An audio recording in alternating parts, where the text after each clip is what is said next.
Pada peringatan ulang tahun kemerdekaan, aku leyeh-leyeh nonton TV.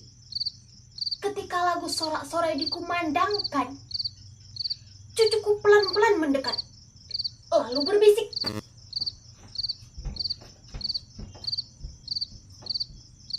"Kek, apakah kita sudah merdeka?"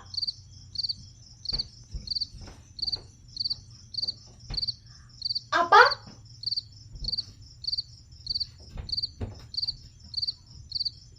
"Apakah kita sudah merdeka?" Aku mulai marah. Siapa yang menyuruhmu menanyakan itu? Aku baca di koran. Cucuku mengeluarkan sobekan kertas koran dari sakunya. Kemudian menunjukkan sebuah kepala berita. Darahku mendidih. Media sekarang semuanya edan. Dagangannya semuanya itu sensasi. Semua bukan fakta. Kemudian kugayuh tangan cucuku, lalu kududukkan di sampingku. "Duduk, jangan ngomong dulu. Aku mau bicara. Apa-apa saja kerjaan gurumu di sekolah? Apakah gurumu sudah berhenti mengajar sejarah Indonesia? Apa gurumu tidak memberitahukan kepadamu bahwa pada tanggal 17 Agustus 1945 di Jalan Pegangsaan Timur, Bung Karno dan Bung Hatta telah memproklamirkan kemerdekaan kita?"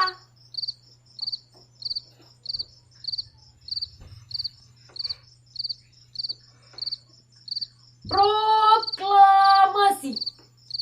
Kami bangsa Indonesia dengan ini menyatakan kemerdekaan Indonesia. Hal-hal yang mengenai pemindahan kekuasaan dan lain-lain diselenggarakan dengan cara seksama dalam tempo yang sesingkat-singkatnya. Jakarta, 17 Agustus 1945, atas nama bangsa Indonesia. Soekarno-Hatta.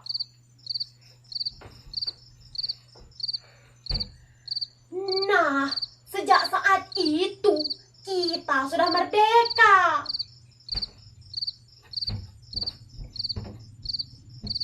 Jadi kita sudah merdeka ya, Kek? Wow, jelas. Kalau kita ini sudah merdeka, kenapa kita masih miskin? Hampir saja tanganku menampar mulut cucuku. Untung saja aku ingat, anak kecil ini masih cucuku sendiri. Sambil menahan geram, aku menggeram cucu. Dengarkan kakek baik-baik. Kalau kita ini merdeka, artinya kita telah bebas dari penindasan penjajah. Kita bebas menentukan nasib kita sendiri. Kita bebas berbuat, kita bebas berpikir, kita bebas menentukan sikap kita sendiri. Tapi kalau kamu itu lapar, miskin, sakit, terpuruk, gagal, kecewa, kalah, lemah, wow, itu bukan urusan kemerdekaan. Gini, kalau kamu ingin kaya, harus kerja keras, harus mencari sendiri kekayaanmu, membalik sendiri nasib kamu. Tidak ada orang yang mau menolong jika kamu ingin berhasil. Mau jaya, mau hebat, wow, harus kerja keras. Harus berani bersaing, harus berani berkorban, harus berani berjuang melawan tantangan. Gak ada orang itu yang mau menyuapi, apalagi mengasihani. Kalau kamu itu ulet, berprestasi, pintar. Kamu bakal jadi orang nomor 1. Tapi kalau kamu itu malas, bodoh, teler, melempem, doyanya hanya mengeluh, mengemis, protes. Yakin kamu bakal jadi orang kere seumur hidup. Karena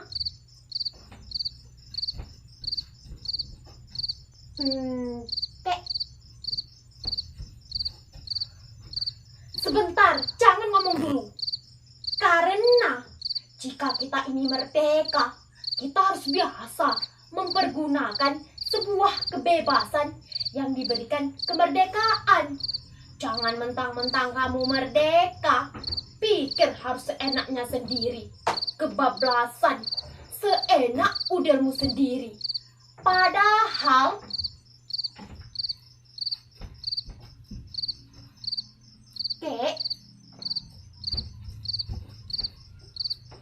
sebentar, jangan ngomong dulu. Aku belum selesai ngomong.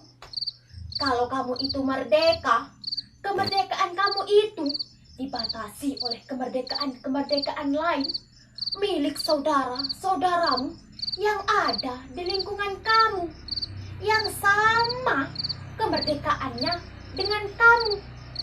Walhasil, kalau kamu merdeka, sebenarnya kamu tidak merdeka. Mengerti?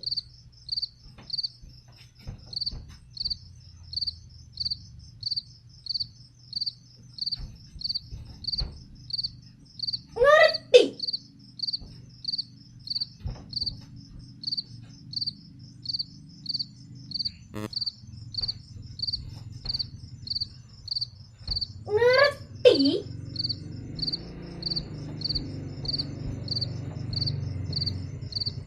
Tidak.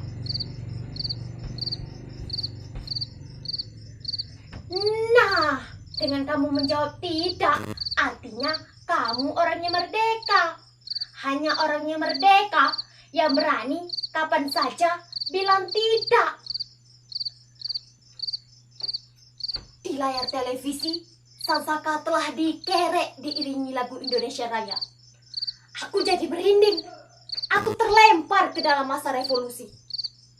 Ketika aku pergi ke hutan, bersembunyi di balik ketiak-ketiak bukit, mencegah konvoi tentara kolonial, menghancurkan jembatan, malam-malam mengendap-endap ke kota, menyusup ke tansin militer kolonial untuk mencuri senjata. Tapi kami disergap karena ada pengkhianatan. Kami lari dan kakiku tertembak. Kami semua terjatuh ke dalam sumur tua. Jadi Kek, betul kita sudah merdeka. Sang Saka telah sampai ke puncak tiang. Angkut perkasa, aku telah turut, aku telah ikut. Aku telah ikut membayar ongkos perjalanannya. Hingga kakiku pincang hingga sekarang. Tapi sama sekali tidak ada rasa menyesal. Jadi Kek, betul kita sudah merdeka. Pada masa kemerdekaan, aku letakkan senjataku. Aku kembali ke sawah. Hidupku tenang. Sampai pada suatu saat, ada yang memfitnahku mengatakan, aku telah berkhianat.